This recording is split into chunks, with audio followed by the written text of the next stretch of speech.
was Brother Farouk Mohammed who was at the forefront of that event, along with who is the now President General Senghor Baye. And so when I met them, I remember Bomani speaking about Africa for the Africans, and I said, I'm coming. And so at that point, I made up my mind that I was going. I knew I wasn't going to go the following year because it was a very special birthday year for me, but I immediately made plans to go in 2011. The other thing that I wanted to say about that is that Brother Farouk Mohammed was battling with this rare form of cancer called chordoma. And, you know, I was like his little niece. So I used to visit him a lot and we would talk, and he had all this stuff that he wanted me to do based on how he saw me coming from Jamaica and Marcus Garvey and all of that stuff, and some of those stuff did not get to materialize. But the dual citizenship thing that he spoke about, that's one of the things that he really wanted to see come to fruition. So the documents are there. In fact, Senghor and I were just talking about it recently about how we can bring it back up. So I started the talk show.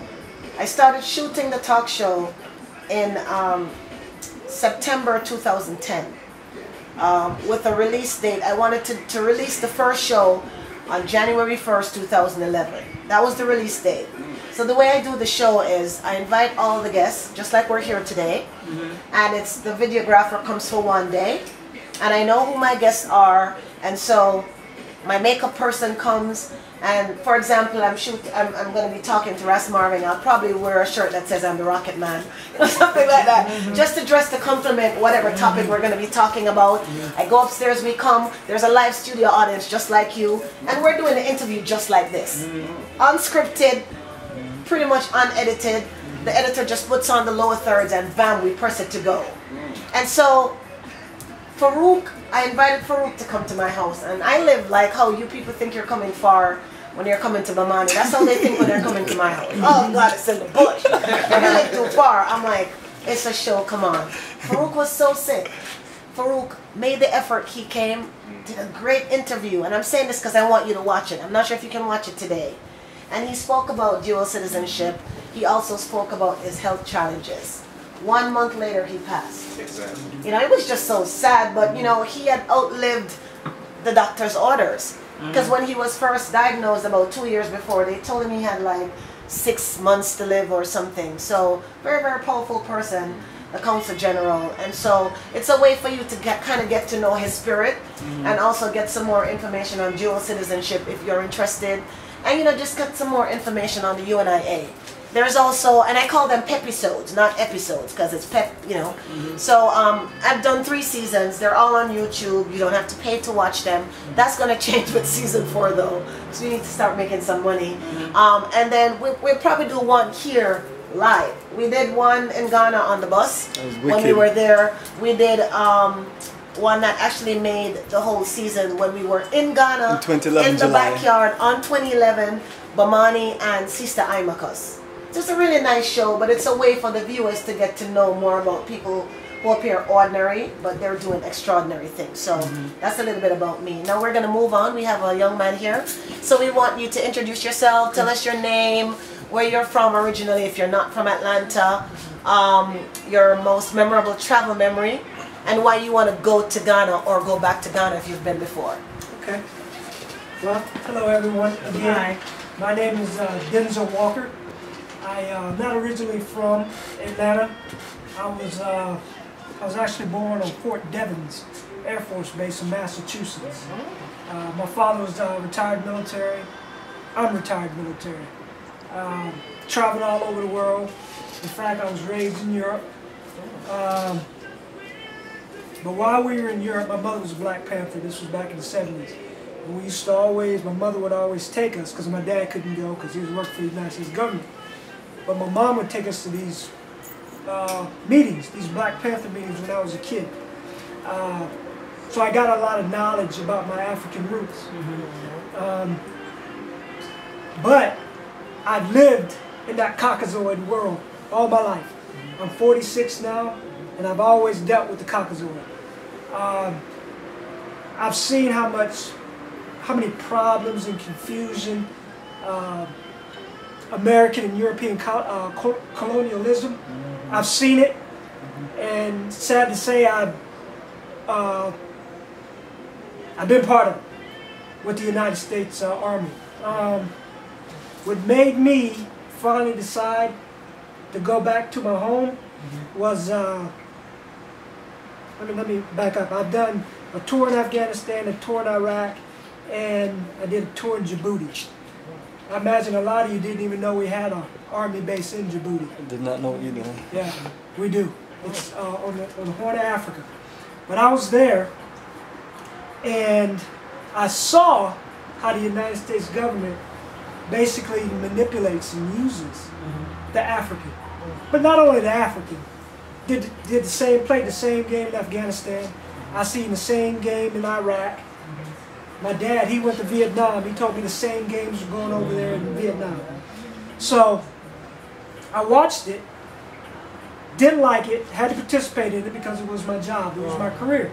And I had so much time in it. But I told myself, as soon as I can retire, I'm out of here, because I just can't buy in to this colonialism. Just the way, big scale, how they just take resources from Africa. Well, to be honest with you, the United States takes resources from all over the world. But they have a history. They really rape Africa. So I told myself when I retired, I was going to retire, find out exactly what part of Africa that I'm from. I did the African ancestry DNA, and I found out that my people are the Ashanti people out of Ghana. All right, all right. That's exactly what we're taking you to, Ashanti land. Hey. Oh, that's great. That's what turned me on to the tour. That's excellent, perfect. That's what's up. I have to do some business with them folks. But what I'm trying to do is get dual citizenship. And I found out that, you know, I can prove that I have African blood. I can prove exactly where my heritage is from. I want to go back to Africa. I want to live there, but not before. Not before. And I know a lot of you probably thinking this is a pipe dream, but I am going to try to get reparations for all the work that my ancestors did in this country. Basically, what I mean by that is all the sharecropping, the slavery that we were indulged in. That was free labor as far as I'm concerned. And I believe if the United States can pay all these other countries reparations, like Japan, Israel, they can pay the African, and I believe they must, because I know just out of my family, I got 3 generations. My grandfather, my father, and I have fought for this country. All right, I almost gave our life. I almost gave my life several times in Afghanistan. So if we can do all that, and you can give reparations to people that don't really care about this country, be it Mexicans, whatever the case may be, you can let them in the country, get these benefits. I'll be damned if you're not going to give it to me for fighting for this corrupt country.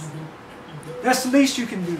So I feel like before I go to Africa, and before I get my son there, you know, I'll establish dual citizenship. But we're going to get the reparations one way or the other. I'm going to find out how to do it, specifically find out. And I would like to do it for all Africans, but I know how the United States feel about reparations. We got an African president in office right now who even refuses to talk about reparations. So that shows you how dire the situation is. But I have found out some things. What I did find out is the easiest way to apply for reparations is not to say you were a slave, but to say you were a kid. You were almost a prisoner of war, kidnapped, basically. Which we were. Yeah. That's how you have to word it. But if you go in saying that I was a slave, see, the way the United States government works is, well, slavery wasn't illegal in 1676. But you kidnapping me, that is against the law. So I feel like you need to pay some reparations, because my people came here, not only built this country, but they've helped propped up a lot of these banks a lot of these institutions, if you get to the bulk of a lot of these institutions, a lot of them are run off of old slave money. The people that own these businesses, a lot of places, even in Atlanta, these people benefited from old slavery money. So why can't our people, we did the work, why can't we get paid for it? Absolutely, good question, excellent. So job one is to go over to Africa, go actually step on the coast of where I'm from, West Africa. I've been to East Africa. I want to put my feet on West Africa and find out how to become a dual citizen. And I know it can be done. I know that the dual citizenship is not hard, because my brother he's got dual citizenship in Spain and the United States because he was born there. But get my dual citizenship, come back, apply for reparations. That might take 5 to 10 years. By that time, everything's wrapped up. Take me and my son back to Ghana. And that's where we will live. Now,